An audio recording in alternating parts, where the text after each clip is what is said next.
Yigitlar tashlab ketadi, eringiz tashlab ketadi, kim bilan munosabat qurmang, baribir oxirida siz yolg'iz qolasiz. Buni sababi nima?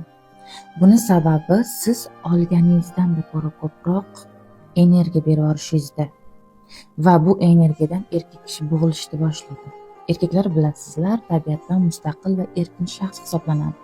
Misol uchun, u kam vaqt ajratsa, siz ko'proq vaqt ajratasiz unga.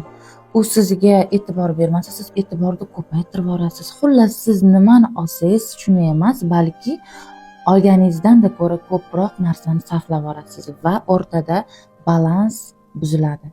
Qarabsizki, bu narsadan, bu energiyadan ular bo'g'ilishni boshlaydi.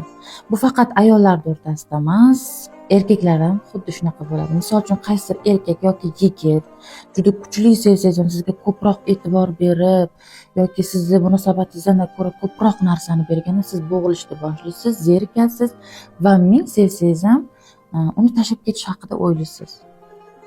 Даже tashlab ketasiz ham uni.